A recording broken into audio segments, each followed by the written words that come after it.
Today, I want to speak to you a little bit more on a candid, from a candid perspective, but I also want to address some very specific things, and that will take us to Joe Biden on his latest gaffe, which is it's beyond a gaffe, but we have that, and just maybe one more thing coming right up.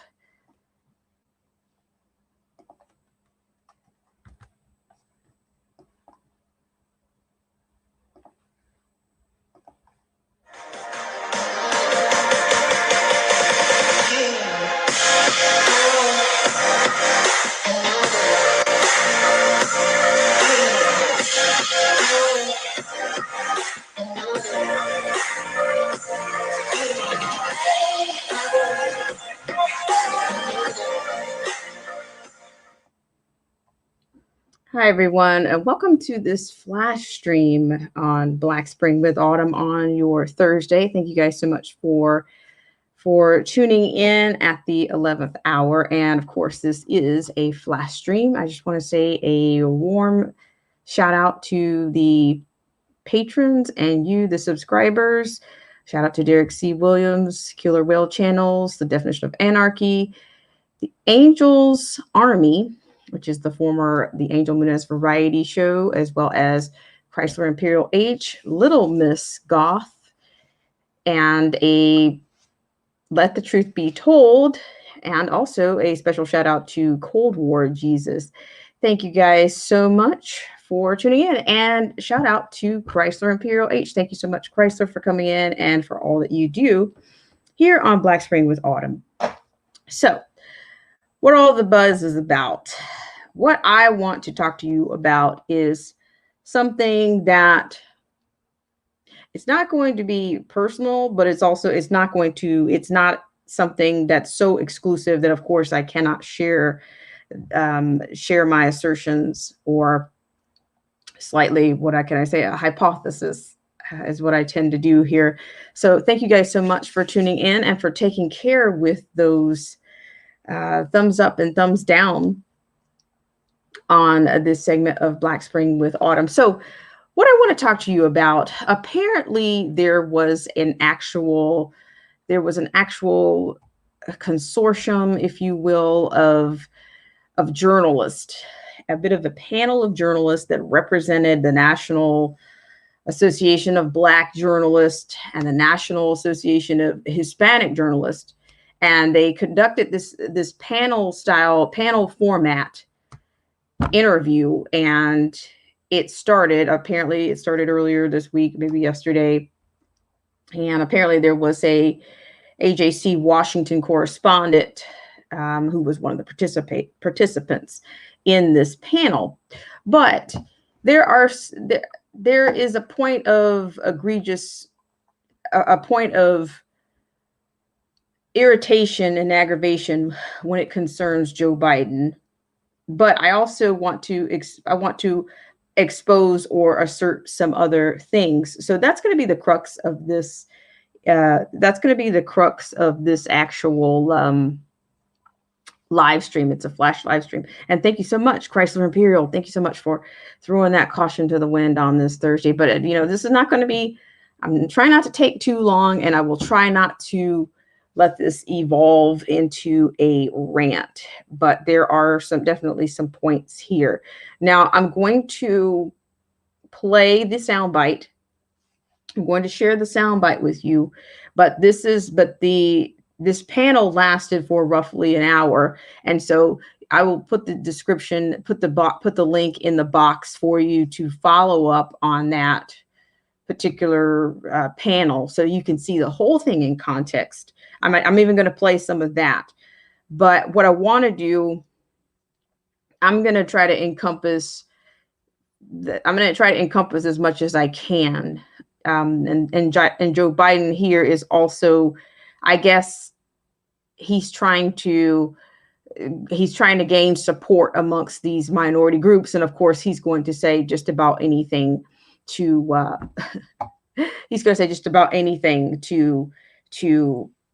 rally a base that he probably doesn't have. And I'm going to do that with between two different sounds. We'll focus on one sound bite, and then we'll focus on the other. So what I'm going to do here is I have what I'm thinking is a bit of a message.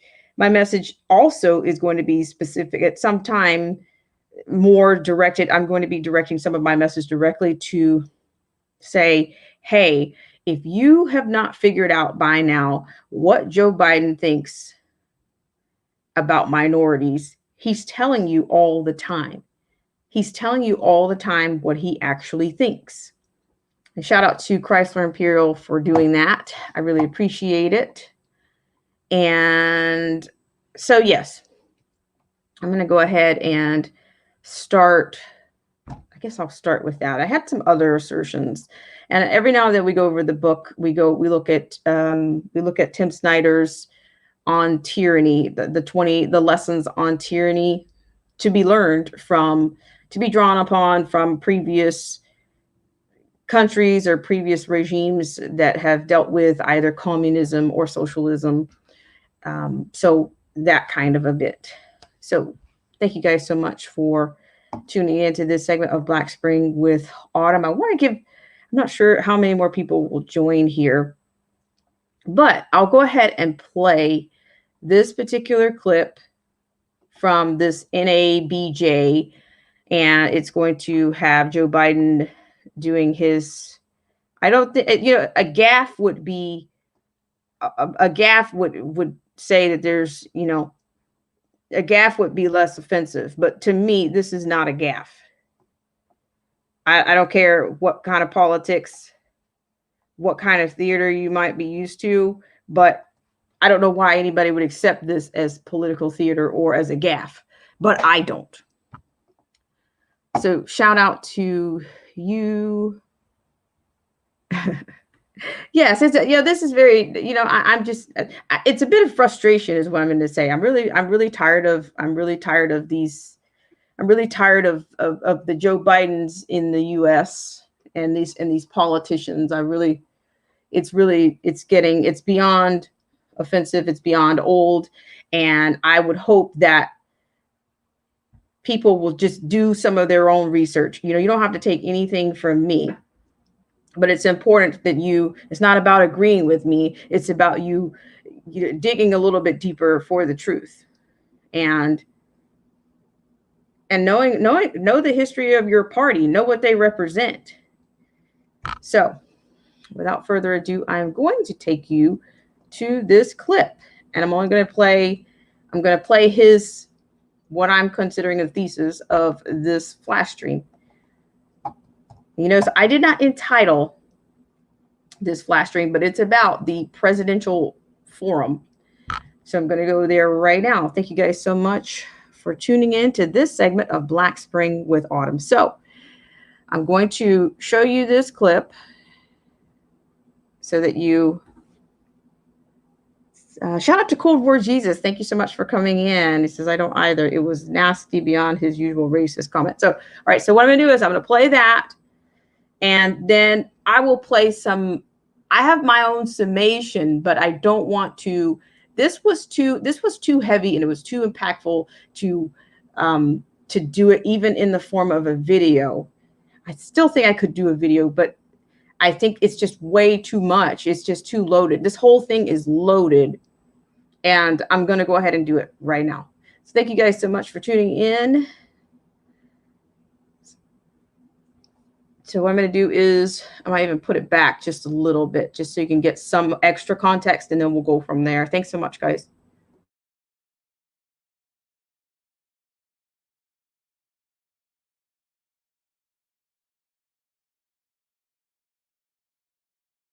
TPS, temporary protected status, to Venezuelans. Cubans, though, are now being deported in unprecedented numbers. Would you stop those deportations? What I said, I'm going to look at entire temporary. I'm going to look at every single country in the world that, in fact, is being, and this guy's sending them back. The reason why I came up with Venezuela is he's not even allowing it to exist in the first place.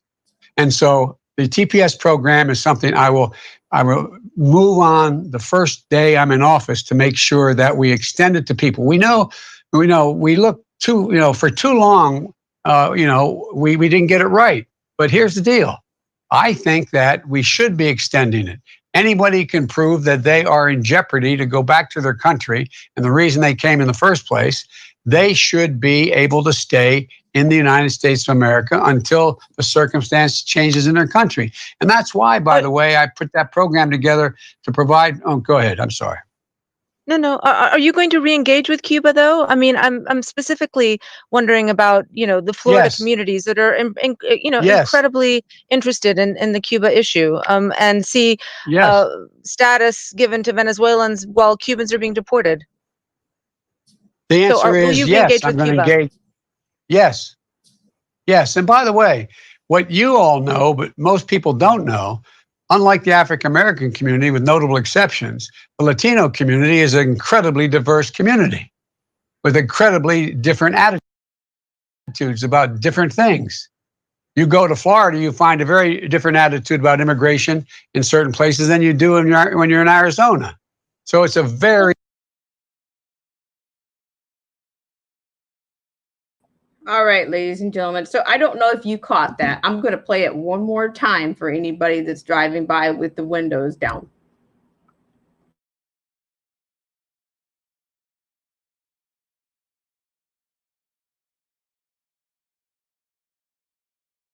yes.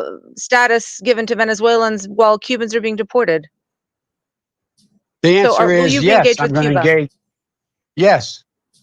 Yes. And by the way, what you all know, but most people don't know, unlike the African American community, with notable exceptions, the Latino community is an incredibly diverse community with incredibly different attitudes about different things. You go to Florida, you find a very different. All right, so there you go. Did you get that? Did you hear that he just said that unlike the African American community, I'm going to try to get this correct. So I'm going to paraphrase, but this is why I'm doing this.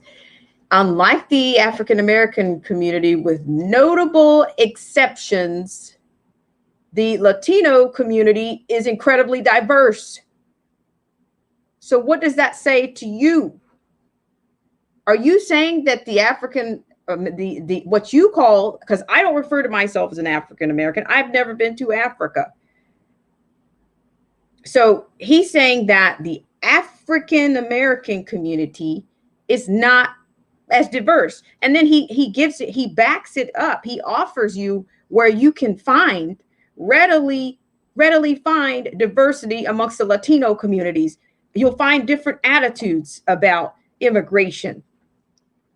Does that mean that the Black community is a monolith? I'm just saying, I'm just asking.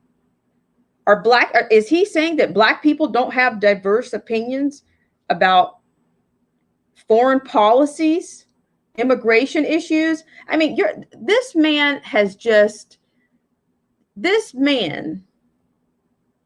or I could say bigot, this career bigot has just basically painted the entire African diaspora as not being diverse. And see, this is where I have to proceed with caution, because I'm about to go on a rant and I don't want to do that. I don't want to do that because he is saying a lot in this entire clip. The entire clip is it's under an hour. Okay. This presidential forum. Black people think right on touchdown Sean. He just basically said that Black people are simply the same, that the Latino community, they are more diverse. They can think diverse on immigration policy. But the problem is also that where are the elite African, the elites from the liberation theories and the colleges? Where are they on this? Now I'll wait. How many hours is it going to take for anybody to be heard from the from those that study African history, that study diversity, to say, I mean, this man just insulted not only an entire diaspora of people, the African diaspora, he just insulted the intelligence of these people. He's saying basically, Black people or African Americans, they can't think diversely about any issues.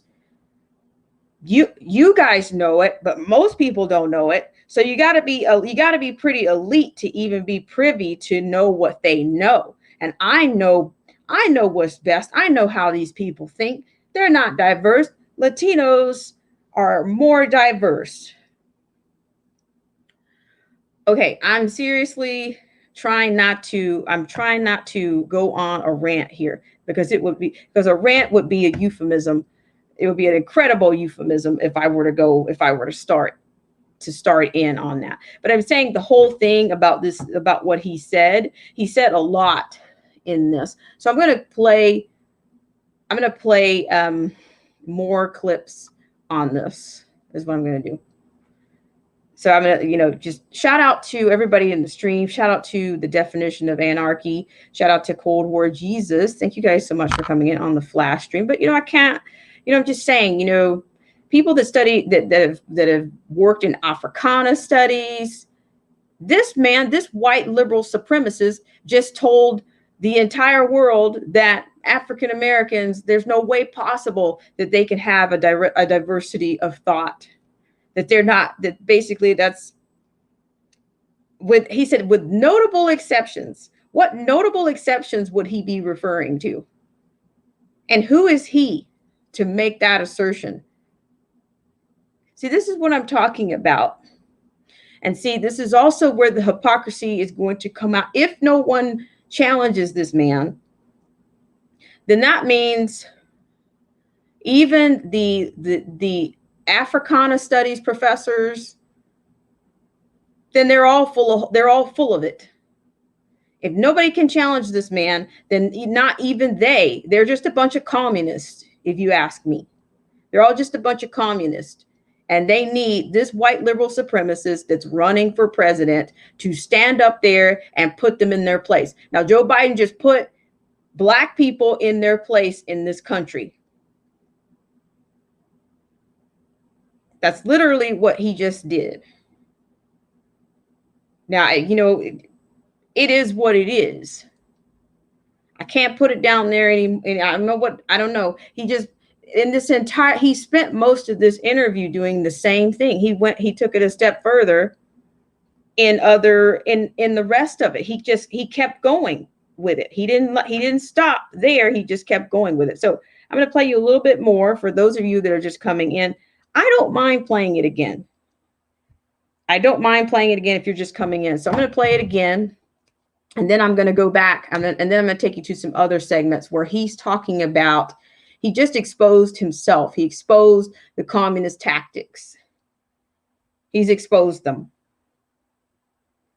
So I'm just going to go ahead and take you back to that one, and then we'll go forward, because I know we have some new people that have just joined in. Thank you guys so much for taking the time and taking care with that like and unlike button. And of course, the technocracy. I'm not supposed to be talking about this, so I'm going to just keep talking about it. That's how we do that. So once again, thanks so much for tuning in. I'm going to take you back to Joe Biden and this is not a gaffe, ladies and gentlemen. It is not.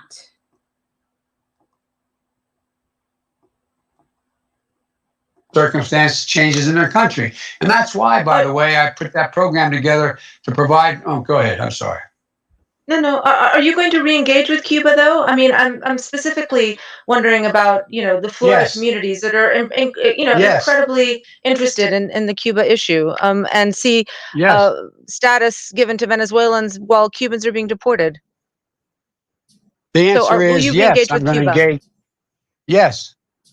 Yes. And by the way, what you all know, but most people don't know, unlike the African American community, with notable exceptions, the Latino community is an incredibly diverse community with incredibly different attitudes about different things. You go to Florida, you find a very different attitude about immigration in certain places than you do when you're in Arizona. So it's a very different a very diverse community.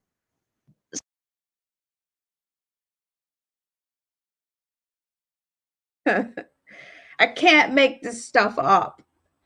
I can't make it up. So I guess, according to the technocracy, they probably consider this fake news. Okay. But you just heard him. You just heard him say that this is an incredibly diverse community. Now, I don't know what he's talking about. I really don't.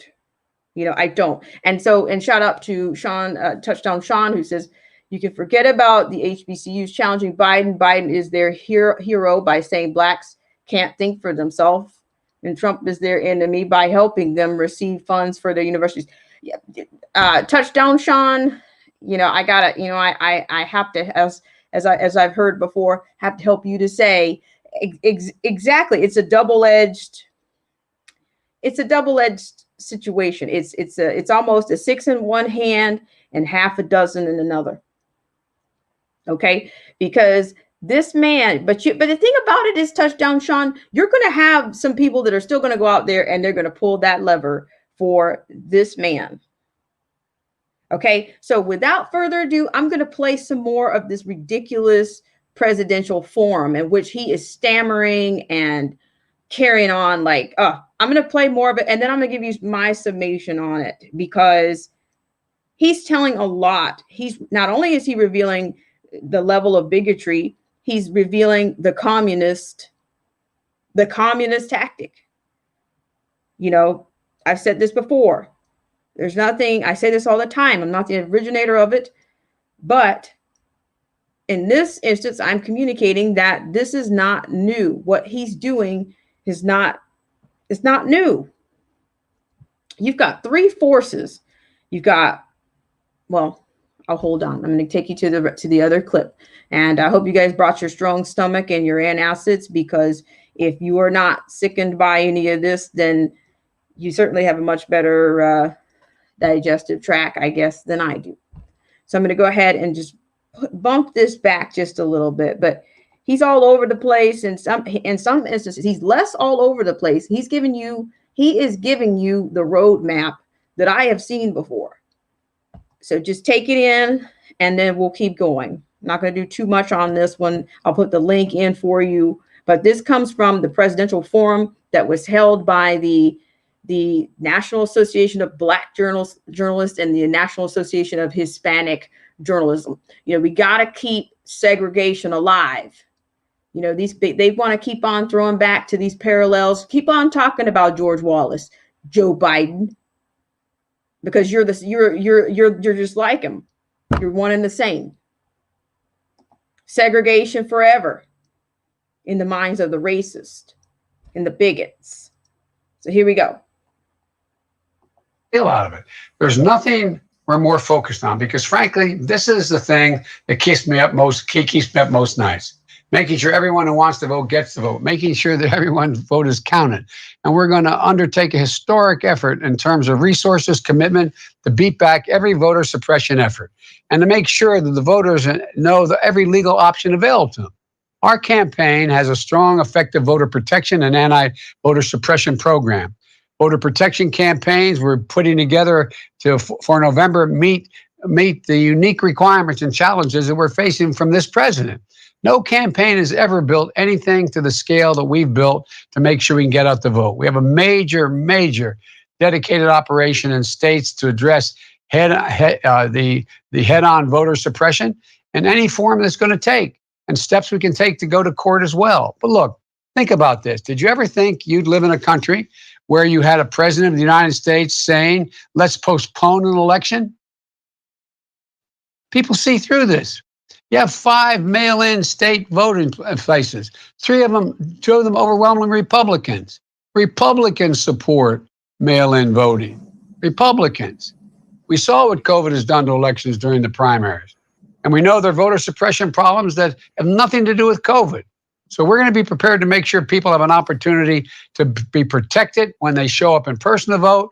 And we're going to have to work with election officials in key cities and battleground states to increase the number of early voting locations and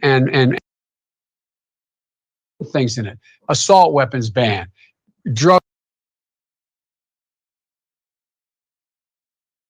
hang on just a second with me, guys. I want just be patient with me just a second because this is all over the place.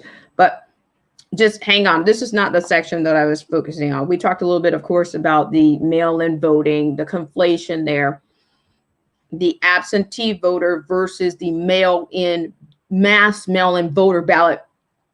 They're not the same things. Okay, so I'm going to move on. I'm going to skip around this, but I'm going to show you. He's talking about the opportunity that's here. And we've quoted before that we've talked about Rahm Emanuel's quote, never let a crisis go to waste. This man is about to show you what he's talking about.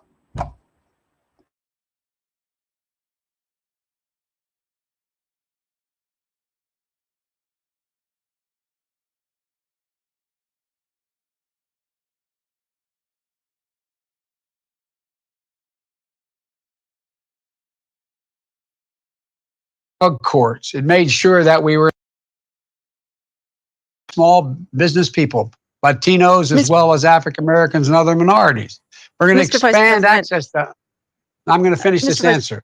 We're going to, and the last piece is we're going to tackle the inequities in education. That's why I'm tripling the money for Title I schools, providing university and pre-kindergarten, all across the board. We're going to make sure that the funding gap is existent. We're going to expand STEM curricula. We're going to deal with underserved schools. And we're going to make sure that anyone who comes from a family making less than $125,000 has free access to 4 years of public education, college.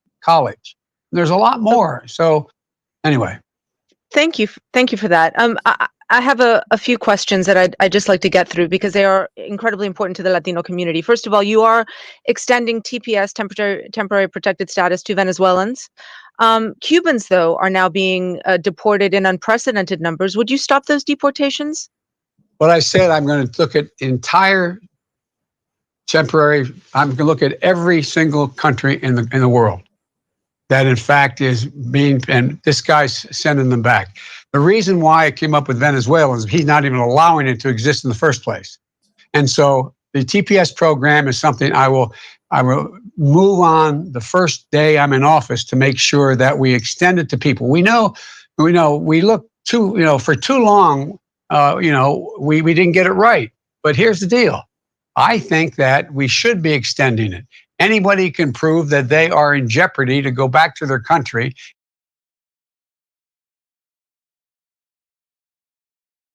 Now, see here again, I'm sorry. This guy is, he's lying.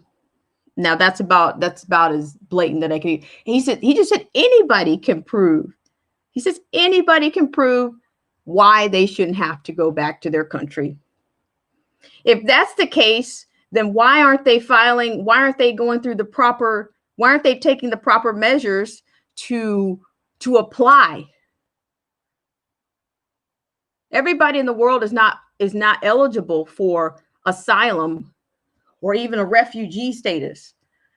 He's talking about international law, conflating international law. And that's what they've been doing. They're using the Latino community to get them here to be their new voter base.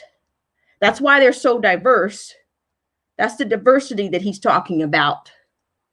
Some of those statuses that he is saying that anybody can prove are statuses that have been reserved for places of conflict. Not anybody. Places like Chad, Lebanon, many places. There's about 5 places. Northern Ireland, Sudan, Chad, Lebanon. Those are some of the places that are places of conflict. Those are the places that are reserved to that you can claim refugee or apply for asylum. Everybody in the world is not eligible to come here and stay. That is a lie. That is a lie. He is pandering to the Latino community and using Black people as a stepping stone, as per usual, to do it because they are more diverse in thought than Black people, if you're just now coming in. So shout out to everybody that's in the stream. Okay, so I'm going to go back a little bit further on this because he is telling you a lot about his plan. Is an old plan. It's not a new one. So I'm going to buzz back a little bit, and then I'll tell you, because this thing is an hour, and I'm not going into an hour of his, his stammering or whatever, him going off his teleprompter and what he does. So I will bump back just a little bit. Thank you guys so much for tuning in.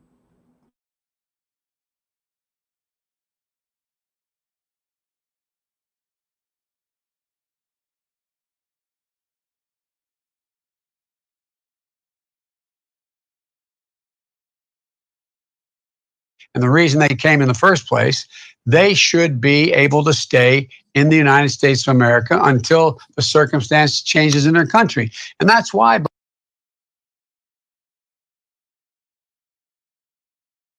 if and when the vaccine comes, and it's not like we're waiting on a vaccine to. And he's followed none of it. Mr. Vice President, how often Yes. are you being briefed on the pandemic? And who's in charge of keeping you up to date on what's going on? 4 times a week, an hour a day. I just went through an 87-page memo with my team, including Vivek Murthy, who you know, and other docs, former heads of the CDC, that are part of an entire team that I have, that we put together and go through it at least 4 times a week. And I spend an hour and a half today on the telephone. I mean, on what we're doing right now on camera. So based on what you've heard, a lot of people are concerned about schools. Do you think children should be in schools in person while we're waiting on a vaccine to be developed? The answer is it depends. Look, I want our schools to open. The question is, will the president do the work? Needs to make them safe. Just ordering schools to open like Trump has done isn't going to be good enough. I've laid out a roadmap to reopen schools safely and effectively. First, get the cases down in the communities through social distancing, masking, testing, tracing, and PPE. Second, give school districts uniform guidance without political interference on effectively and safely the safety protocols, including ventilation, physical changes in classrooms. And third, give those districts the resources to implement the guidance. Studies show that we need $34 billion to make schools safe nationwide. For schools that can't reopen safely, help them improve their virtual learning. Start working now to get close the learning gap in terms of distance learning because of COVID. President Trump should stop tweeting and start doing his work. What's key to people feeling safe to go back to work and school is a vaccine. And a recent CBS News YouGov poll found that some 70% of Americans would either wait to get a vaccine and see what happens to other people or not get one at all. That's a huge segment of the population. So how then would you secure that every American gets a vaccine as soon as possible, considering that distrust? Tell the truth. Listen to the science. Lay out explicitly whatever vaccine comes first. Make it totally open for review by every medical facility in the country, making clear that, in fact, it is safe instead of what Trump is talking about. He's talking about all these different vaccines. They're going to be ready to go and so on and so forth. It's the same thing much earlier, I laid out what would constitute a business being able to reopen. And when I talked about it, I said we should have a circumstance where they are able to meet all the criteria that are recommended by the CDC and others, and be able to put on a sticker on their window saying, like a good housekeeping seal, you can come in here because we test, we distance, we do all the like. And so the practice is that the way he talks about the vaccine is not particularly rational. He's talking about it being ready. He's going to talk about moving it quicker than the scientists think it should be moved. And so it matters to let the people know that it is all transparent, exactly what the facts are. Let the medical community writ large speak to it so that there's transparency. That's the only time. Look, I think people are going to, as the poll showed, and we talked about it today with the 2 docs and my staff, that in fact, people don't believe that he's telling the truth. Therefore, they're not at all certain they're going to take the vaccine. And one more thing, if and when the vaccine comes, and it's not likely to go through all the tests that needs to be and the trials that are needed to be done. And the question is he going to seek emergency move? Well, I think it's really important right now. I proposed a $25 billion plan for the distribution to guarantee that every single American has access to the vaccine. Because what's going to happen, you know as well as I do. If the vaccine came out tomorrow, how in the heck would we get it to people? There is no game plan they have.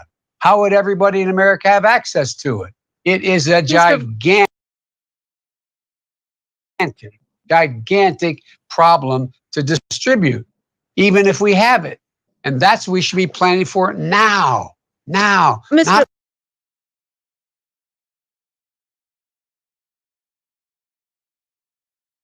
Okay, I'm going to take it. So there again, you know, let the community make it, you know, let them get together. Well, you know, like they're all getting together right now, like it's openly transparent now, the information that they have. All they talk about are numbers.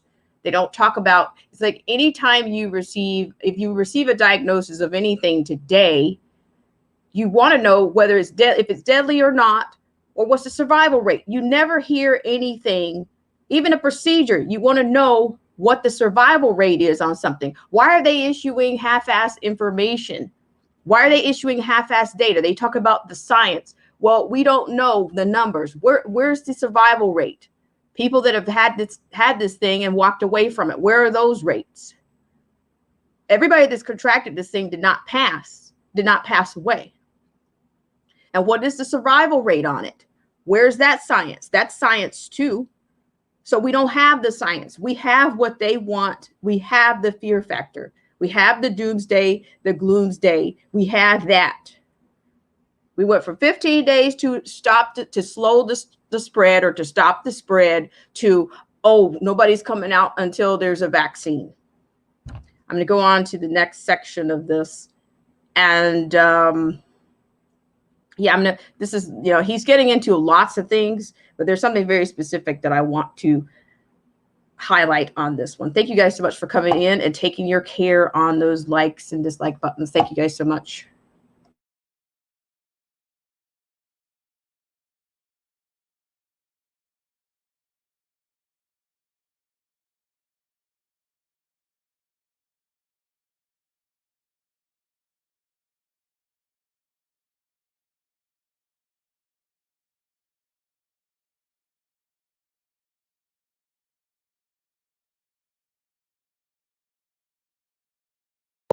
Act to require significant stockpiling of PPE. I would also have made sure that we wouldn't have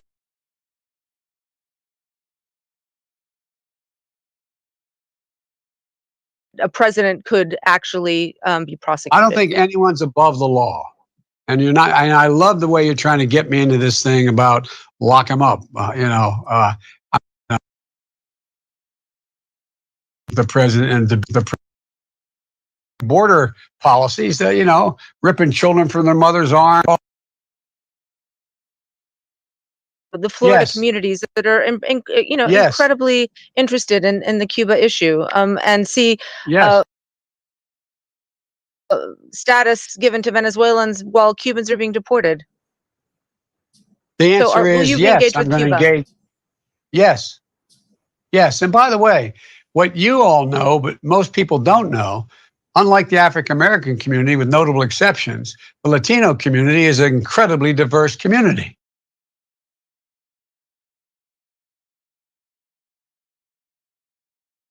Mr. Vice President, I want to go back to voting rights. Sure. You talked a lot earlier about that you think there are some states that are engaging in voter suppression. And my question is, if you were to become president, is there anything you've considered taking executive action in order to shore up voting systems or protect voting rights for American public without waiting for congressional approval or a bill to pass? Well, the answer is I do what Brock and I did in our administration. The Attorney General would go after, there are somewhere about 84 or 85 attempts that have been made, and I think it's 31 states, don't hold me the exact number, to suppress voting, to make it harder to vote. And I would take those systems and those I challenge in court, those attempts, those new attempts at Jim Crow. I would do that. I would have the Attorney General go out and make sure that we have. And the first thing I'm going to do in terms of the Justice Department, I was the guy who got the Voting Rights Act and extended for 25 years. And along came the Shelby case in the county, Shelby County in Alabama. And the court came along and said there's no longer a requirement that you have to get pre-clearance because of the conduct in the past. So any change you wish to make in the electoral process, you have to check through the courts. They said that is old, but they can't do that. But we're allowed to change. There's no constitutional prohibition to change the provision in the law. I think it's Section 4, I'm not positive, to change that provision to say they require pre-clearance under certain conditions. That requires a vote in the United States Congress. That is now the Lewis Amendment to the Voting Rights Act. And that's what I push very hard. And I've been pushing it for a long time. We just want to get in just one question in the international sphere. President Trump is not the first president to say China is ripping off the United States. President Obama made similar complaints. Some have said Trump's stance is a good one to counter China's influence. Would you keep the tariffs? No. Oh, hey, look, who said Trump's idea is a good one? Who said Trump's idea is a good one?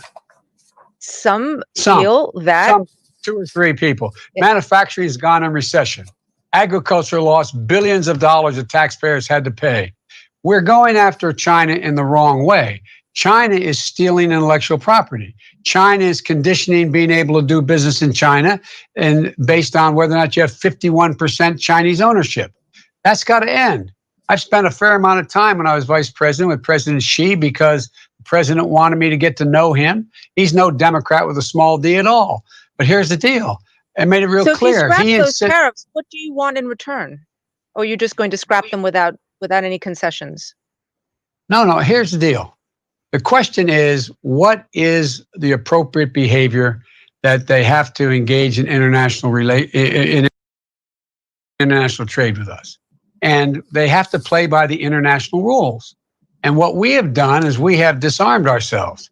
We make up 25% of the world's economy, but we poked our finger in the eye of all of our allies out there. The way China will respond is when we gather the rest of the world that in fact believes in open trade and making sure that we're in a position that the world that we deal with WHO the right way. That in fact that's when things begin to change. That's when China's behavior is going to change. And for example, when I was last there, he said to me, Xi, that, they set up an air identification zone, that they had in international airspace that said that you had to check with China before you could fly through it. I said, we're not going to pay attention. He said, what do you want me to do? Take it down? I said, you should, but we're not going to pay attention. So we flew a B-1 bomber through it. We've got to make it clear the international rules of the road in terms of airspace, sea space, and the way in which you deal with the trade and equity that have to be imposed. And what we did in our administration, when they started dumping steel, we responded.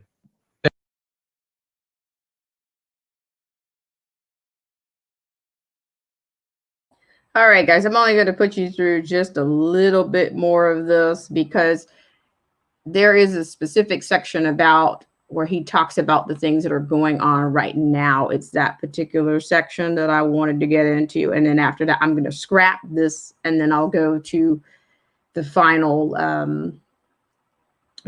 portion of today's stream. This is a flash stream. But there's a bit of irritation and aggravation in Joe's assertions about diversity. And then this section that I'm trying to get to right now. So thank you guys so much for your patience, and I'll bring you that other section right now. Thank you guys so much for tuning in.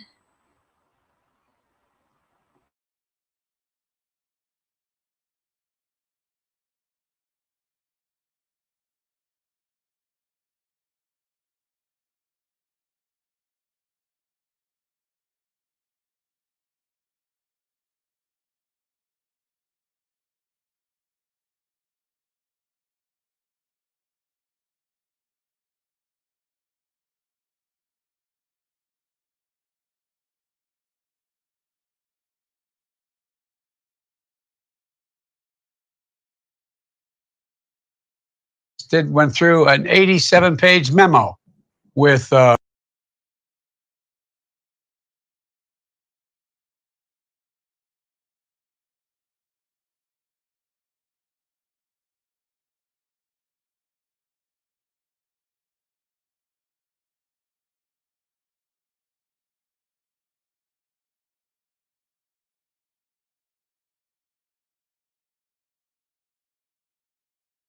many investigations. Could you envision him, a former president, being prosecuted if the evidence shows wrongdoing? Look, the Justice Department is not the president's private law firm. The Attorney General is not the president's private lawyer.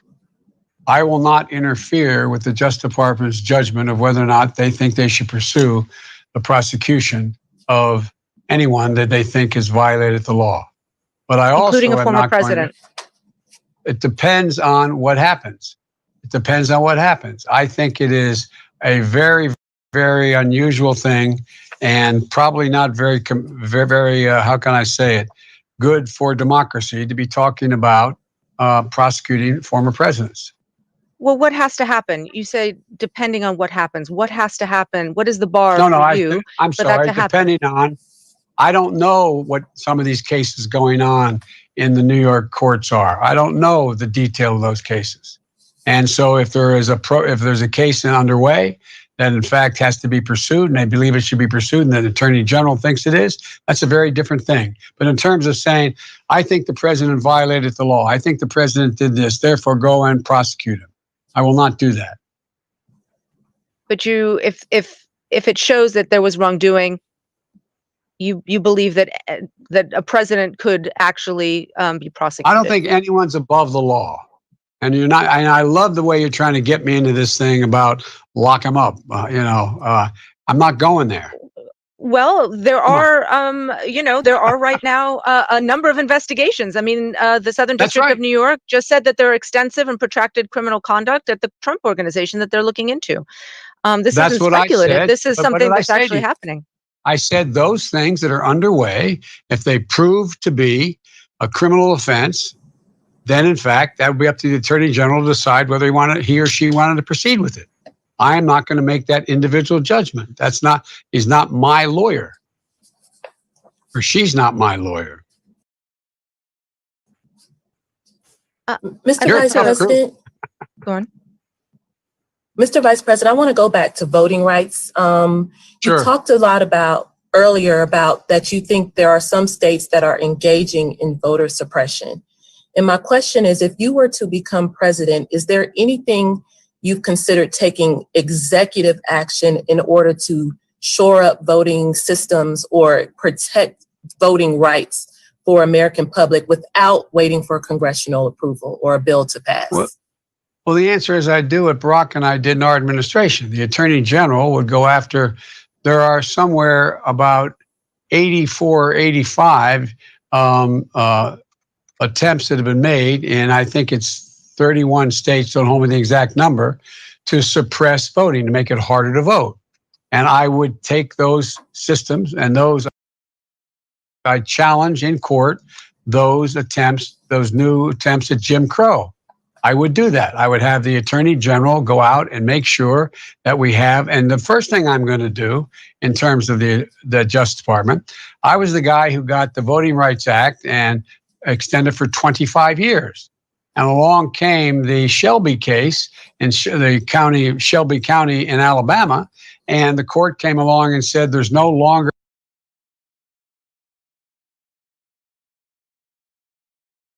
a requirement that you have to get pre-clearance because of the conduct in the past. So any change you wish to make in the electoral process, you have to check through the courts. They said that is old, but they can't do that. But we're allowed to change. There's no constitutional prohibition to change the provision in the law. I think it's Section 4, I'm not positive, to change that provision to say they require pre-clearance under certain conditions. That requires a vote in the United States Congress. That is now the Lewis Amendment to the Voting Rights Act. And that's what I push very hard. And I've been pushing it for a long time. We just want to get in just one question in the international sphere. President Trump is not the first president to say China is ripping off the United States. President Obama made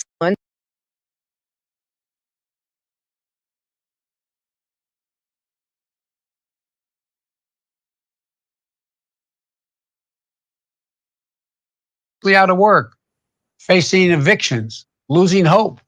The communities are the first ones to get hit and the last ones to get any relief.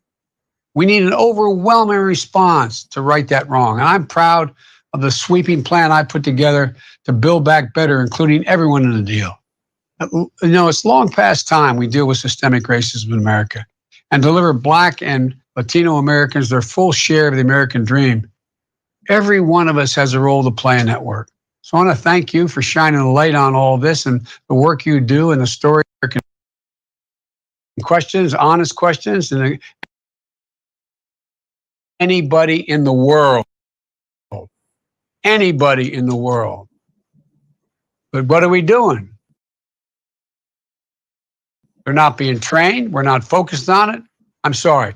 So you had a question. I know we have to go and I have another event, but. Running out of time here, Mr. Vice President. How would you confront China on the alleged? We should be in the United Nations condemning China's action. They're concentration camps. They're concentration camps. And look what happened when he didn't respond to what was going on in Hong Kong. It emboldened China just to go ahead and break what had been an agreement they had made about the quasi-independence of Hong Kong. Now it's done. And so now we're taking action relative to Hong Kong. But look, folks, you have to speak up. He's walked away. He has no conception of human rights. The way he's embraced dictators and thugs around the world. The way he's failed to take on Putin in terms of what's going on in Afghanistan, what's going on in Ukraine, what's going on in Eastern Europe, what's going on. Look, this is a man who's embraced all the wrong people. All the wrong people. And he treats NATO like it's a protection racket. So I just think that this is, we got to say, China, these are the international rules of the road. You play by them or we're not playing. Period. Now, what we most have to do, we most have to do is invest in our own people.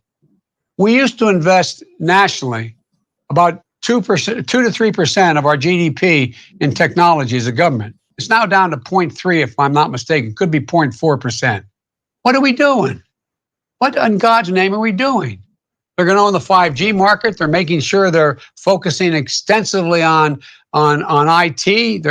And we are doing what? What are we doing? Trump continues to focus on all those industries that are obsolete in America. We should be investing in made in America and make sure that our workers can outcompete anybody in the world. Anybody in the world. But what are we doing? They're not being trained. We're not focused on it. I'm sorry. So you had a question. I know we have to go and I have another event, but fire away. I wanted to thank you for your time, Mr. Vice President, and wondering if you have any closing remarks for the membership of NABJ, NAFJ, people who are watching this interview right now. Well, first of all, I just want to thank, especially want to thank President Tucker and Hugo, as he's referred to, the president, for the leadership and inviting me to join you today. Look, and I want to thank you for all the work you do by strengthening diversity in our press, strengthening quality and capacity of the press, and it's broadening our perspective and, deepening our connection with each other. And we need that more now than ever. And we need people who know about it, especially at a time when Black and Latino reporters have been targeted by this president for asking questions, honest questions, and condemned for standing strong and for doing their job. Look, America's facing a confluence of crises and immeasurable pain, but we're also facing an incredible opportunity. It's an opportunity to right a wrong that has festered since our founding fathers. The fact is, Black and Latino Americans have never been fully included in our democracy or our economy. And it's a moral failure that seeps into everything.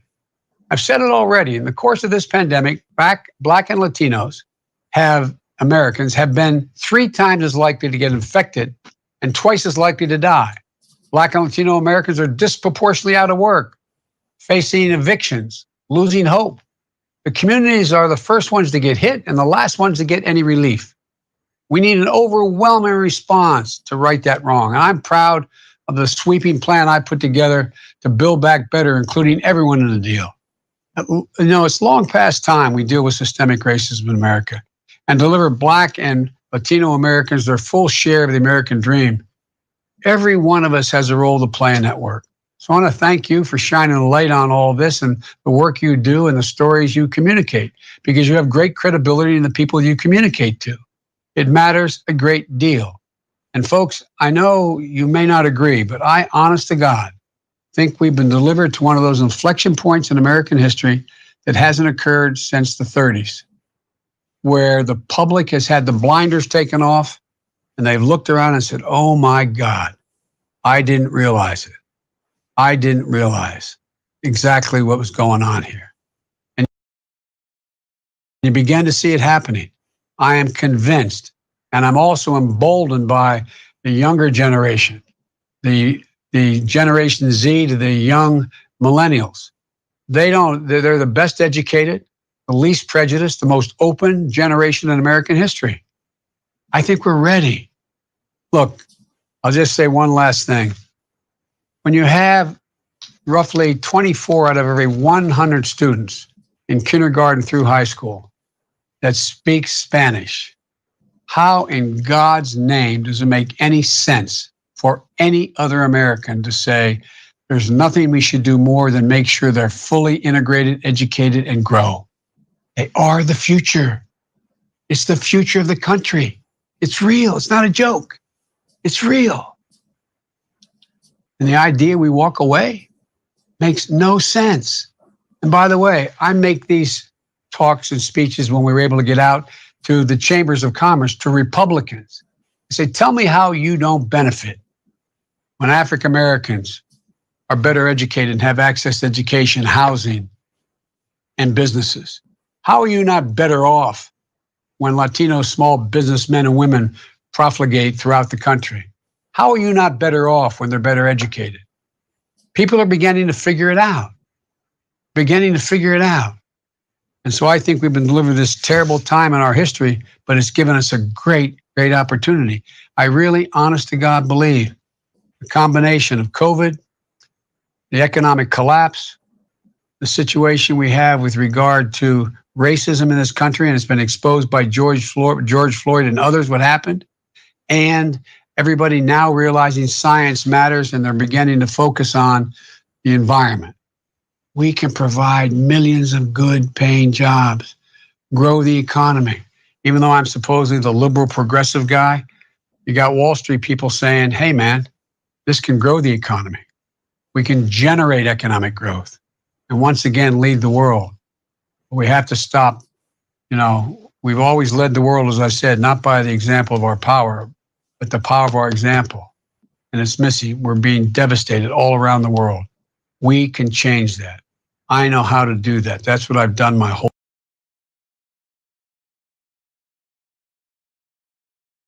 All right. It's interesting enough that if anybody's still with me, okay, that's there. And I told you needed a strong stomach for this flash stream, but I'm going to give my summation on that, which there was a segment in there, which I will drop the link for you so you can do as you at your leisure. But thing about this is on this color panel, he's trying to gain credibility and he's pandering. He also insults the Black community in order to shore up his votes for the Latino and their diversity in thoughts, because, you know, the Black community is with the exception of notable some other notabilities that, you know, the Latino community is very diverse. And you'll find different thoughts of diversity when you deal with the Latino community, of course. But this is the thing. he's basically riddling off more communist tactics, rhetoric, and of course his signature of bigotry in this panel with these journalists. I mean, he also purports that that his career has been built on some type of stewardess. He's some type of steward of Black and civil rights, which is a complete and total fabrication. It's actually the opposite of that. And of course, we've gone into some videos and gaffes about his thoughts on the Black community and basically dehumanizing Blacks and comparing them to jungle primates. I mean, that's all, you know, you can go back to the 70s on that. Not to mention his 94 crime bill. So am I convinced he can't be any type of steward of civil rights with his actions? You know, he was only like a quarter or an eighth of a step off of Hillary referring to Blacks as super predators in the 1990s. And so I'm going to go on. So basically, there's also a section where he talks about white supremacists. Okay, so there again, here we are with that revisionist kind of thing. He's basically they're redefining. Not only are they redefining protesters, they're redefining what white supremacy is. So you can't. The only way you can keep up is you got to flip everything. But here's the con. He in this section where he talks about Black Lives Matter, he even chanted Black Lives Matter. He says you got over 70% of Americans that agree that Black Lives Matter. I don't think anybody in this stream actually believes that all of a sudden over 70% of America believe that Black Lives Matter. There again, more rhetoric. So he's put the overall the irritation in this is that he's putting Black people in their place no matter where he goes. And for anybody out there that's voting for Biden, of course, that's your choice to do so. But just know that you will always be an essential worker in his mind. Just know that you will always lack a diversity in thought and your convictions, according to Joe Biden. Just know that. Just know that with some exceptions, there's only a few exceptions to that rule. And just know that in this new paradigm, you will always be just an essential worker to Joe Biden. You're the ones that are out there stocking the shelves, and you're the one that's doing the farm work. He basically said, here, you Latinos are the farm workers, and Hispanics are the farm workers, and you Black people over there are the ones keeping the shelves stocked during this pandemic. So he's going to keep you in your place. He's going to put you in your place, and your place in the new paradigm, you're an essential worker. That's all you'll ever be. You can't even think with a diversity of convictions. You don't even have that capability. So, and he also talks about, he says this confluence of things that are going to help. See, this is a great reset that I've also been talking about on here. The change in dynamic that they need to bring in socialism or a communism is what I say. COVID-19, huge unemployment numbers, and then of course this inequities and systemic racism. He says that he thinks the country is ready because of those things, because of those dynamics. This country is ready for socialism. America is ready, he says. So here's the con. We the people are divided right now. This is number one. Divide the people. We are divided, believe it or not. Create the appearance of popular support. Here's your BLM. Here's your Antifas. He established the appearance of popular support via BLM as he chanted Black Lives Matter.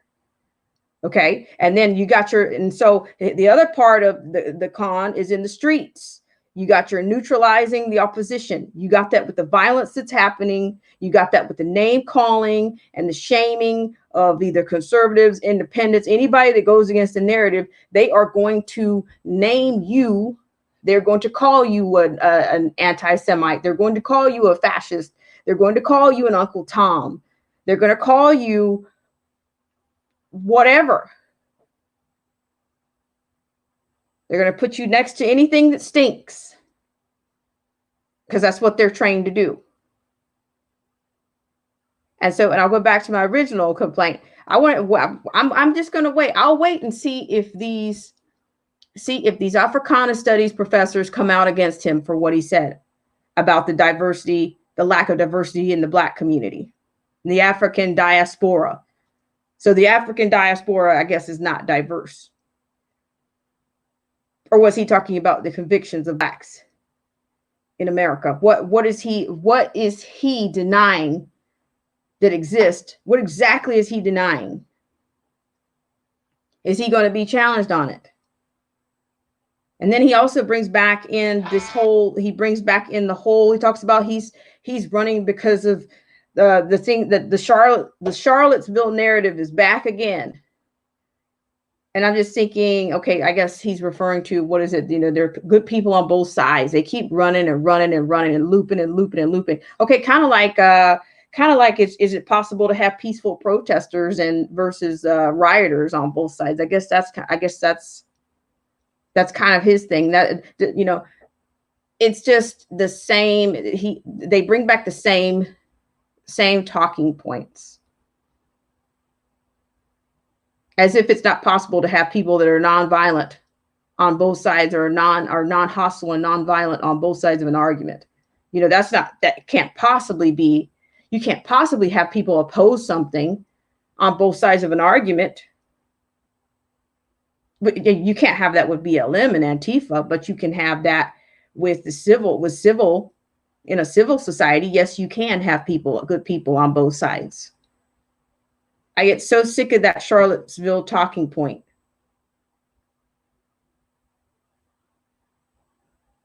And then so you have, their opposition, or their opposition and their foot soldiers and their propaganda arms are all at work. He says we've got confluence. We've got these three things. You got three things you're going to use to usher in socialism or communism in this country is what you've got. He's telling you a lot. He's telling all of it. So this is a fake civil rights movement. The fake civil rights movement is BLM. And guess what? In the revisionist history, that's going to be your civil rights movement. And I'm thinking they're probably going to write Charlottesville in there too. So get ready for that. Get ready for that. And so there, that's generally my summation on his little forum there. But I mean, it's just it's communist tactics.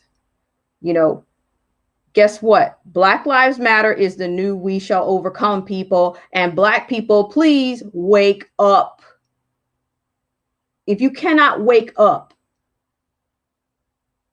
I don't know, maybe it's just not in you. I'm not going to sit here and say that you're not capable of waking up. But there's plenty for you to see out here. There's plenty to see. You got to open your ears. And then these people out here don't push back at all. They don't push back on anything that he said. I mean, you had a Black journalist on there. She didn't push back not one time. She goes into the civil rights, going into voting rights, rather than pushing back on his comments about diversity, or ask for clarification. And if he squeals, let him squeal. But there again, Joe Biden's happy to do interviews with segregation groups. As long as they can put hyphen African American, Hispanic American, Cuban America, that's just fine, because you're less whole as long as they can do that. And you can be manipulated as long as you have that but for hyphen American in front of your name. It's shout out to Old Head Deuce. A corporation is going to try to take over But yeah, I tell you, that Green New Deal, I really think that they're going to try to push that. And then he's talking the talk of the vaccine. I think the vaccine is the next big thing. You're being conditioned with these masks. You can't do this. You can't do this. You're getting a softball run on it right now. You might not be able to enter a store. But what happens if you don't have the vaccine, that you can't go to work? Or or if we don't end up with Gates's trust stamp? What happens there? Shout out to everybody in the stream. Thank you guys for coming in. It's a bit of a rant, but I'll tell you the point of contention with me was the idea that he would speak about Black people as if he has some kind of divine power or divine authority over Black people and the way they think. Ladies and gentlemen, this man has been doing his whole. This is the demoralization and the destabilization in the Black community, is to be able to sit there and let something like that go by and not push back on it. And that's what this reporter that was, or either the two reporters that were on here, they didn't push back at all. I showed a video a couple of days ago where here Tyler Perry is sitting there. He's sitting there talking to Anderson Cooper, but then all of a sudden, Anderson Cooper, you have a 5-year-old son, don't you? Okay, now Anderson Cooper is now you should have told Anderson Cooper, hands off. Your hands off. I got this. This is my son. That is off limits. You don't get to teach hate to my son. You don't get to bring that up on this show. They got to make sure they do that transgenerational hate, transgenerational victimhood, they got to keep it going, because they know that is the kind of division, that is the first step in the plan, in the Communist Party plan, is to divide the people. If you plant these seeds, they're going to keep growing, generation after generation.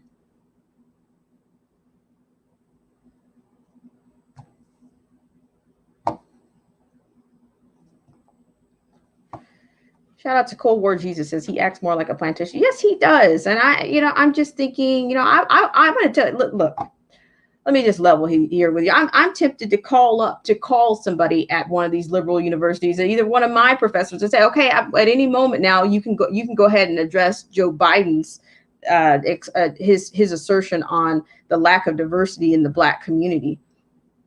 Go ahead and call him up. Or how about you guys get together and do a press conference and say, no, Joe Biden, you're wrong. You're wrong, Mr. Plantation owner. Will they do it? I doubt it.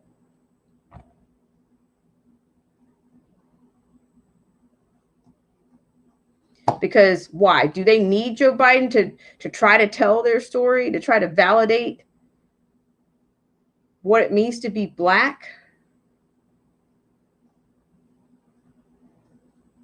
I don't know. It's almost like Joe Biden's trying to make himself a martyr, and he cannot survive without riding the coattails of Obama. Oh, well, during the Obama administration, we did da da da da da da. Yeah. Don't leave that out. You got to drop Obama's name in there for those who are still listening to that dribble.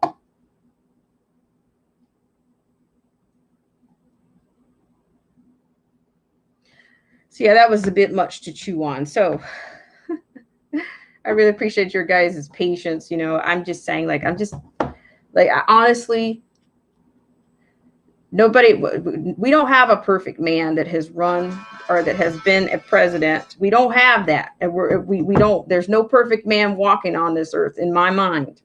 And I'm comfortable saying that. That's my opinion. That's where I'm sticking to it. And Joe Biden, he had such great ideas. He's a career politician. He's a part of the problem. He's been a part of the problem.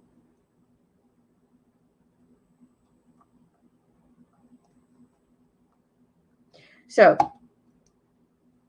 without further ado on that, I had one other piece, and then I'm going to wrap this one up. I said I was going to wrap this up, but I'm already getting into going a little bit over.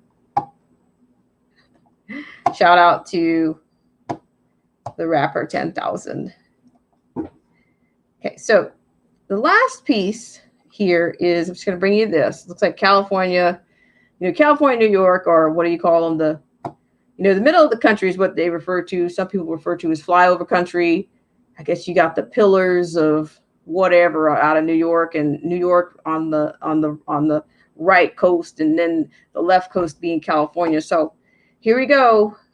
Here we go. I ladies and gentlemen, I can see that this election cycle is going to be fully loaded until the very end.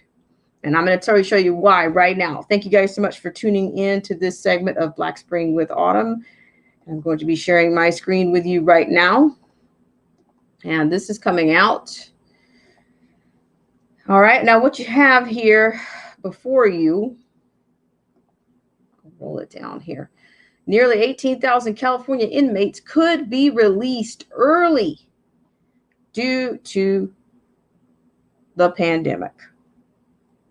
California Police Chiefs Association warns some violent criminals being released, quote, without a consideration for the larger impact on public safety. All right, according to this, California could be on track to release a total of 17,600 inmates since the start of this pandemic by late August. The California Department of Corrections and Rehabilitation, CDCR, estimated in July that 8,000 inmates could be eligible for release by the end of August, in addition to 10,000 inmates who have already been released. Quote, we're glad the governor is taking action to release more people, end quote. California for Safety and Justice Executive Director Jay Johnson said in a statement at the time, quote, this is absolutely critical for the health and safety of every Californian. This is such garb. Too many people are incarcerated for too long in facilities that spread poor health. So here we go with that whole abolish the prison system. And guess whose neighborhood they're not coming into? All right, the first 3,500 inmates were freed in April to create space in the crowded prisons, and 6,900 more were deemed eligible for release in early July, totaling 10,400 releases. Officials said other inmates would be eligible under different release programs, but could provide an estimate. All right, in a filing last week with a federal judge who oversees one of the major lawsuits facing the prison system, officials increased the estimated total of releases from 10,400 to 17,600.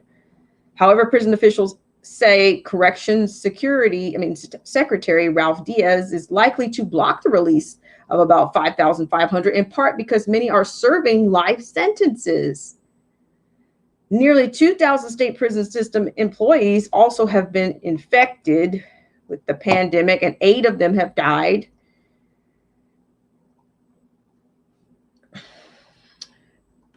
The latest, which is, when you do percentages, 2,000 employees and 2,000 have been infected and 8 have died. And as horrible as 8 people dying is,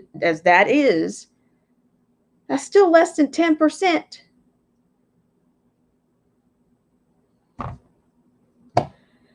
All right.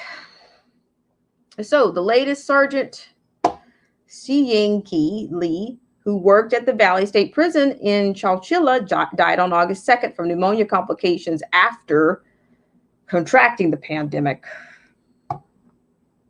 So here, you're just kind of getting a little bit of visuals here. Officials have been under intense pressure from advocates, some lawmakers, and 2 federal judges to release more inmates, particularly after the botched transfer of infected inmates into San Quentin State Prison led to the state's worst prison outbreak. Nearly 170 inmates still are infected there, and 23 died, including 11 on death row.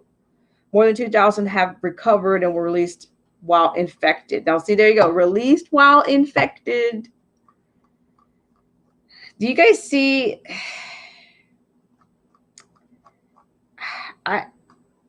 This is what I call, this is a coup.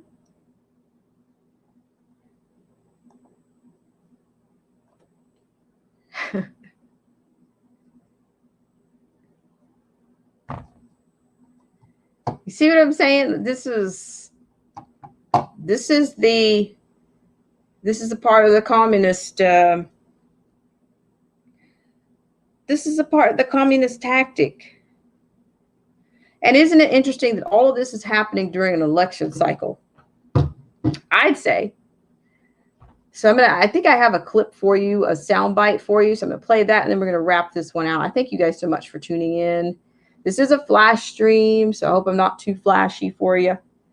Hope it's not an unhealthy flash. Tried to make it not rant worthy, not rant like. So let's see. I know I have the capability here. Let's see what happens here.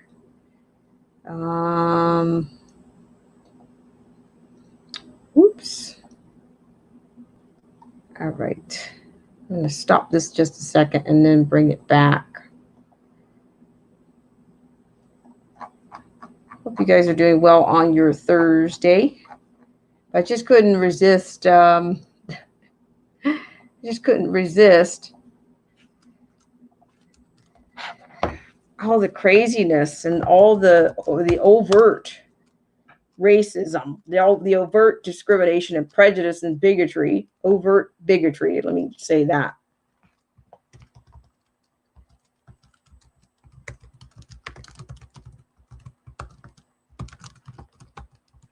So I'm just trying to grab my sound bite here. Sorry for the delays, guys. Appreciate your patience. All right. Looks like I have it now. Thank you so much for your patience. I'm going to bring you that clip right now. Thanks, guys, so much for tuning in to this segment of Black Spring with Autumn.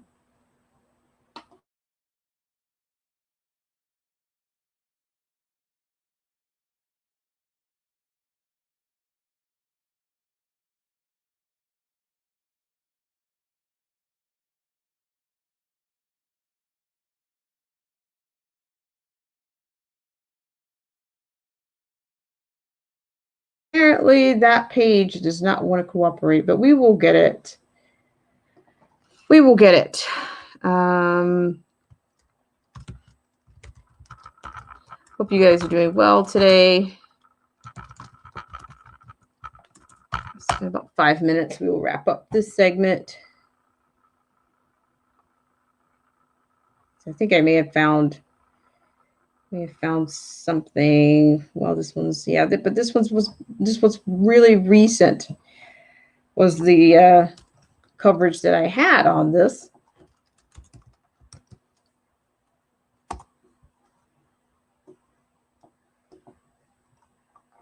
Okay, so I'm not going to take up your guys' time. I won't take up your guys' time on this. It's really disappointing. But I really appreciate you guys so much for tuning in today. Shout out to Old Head Deuce, Cold War Jesus, the rapper 10,000. Now, I will say that there's even some talk about people about I don't know, like, what are the chances of a, you know, I don't know, like seceding from the Union, you know, depending on what are those chances in this climate.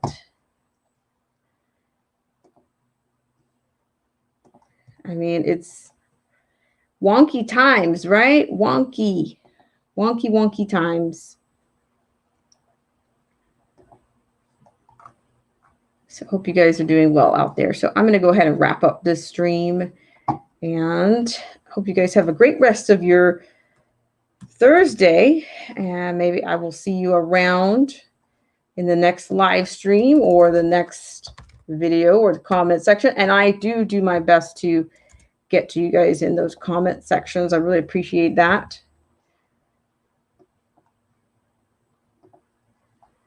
I really do. So without further ado, I will catch up with you guys later.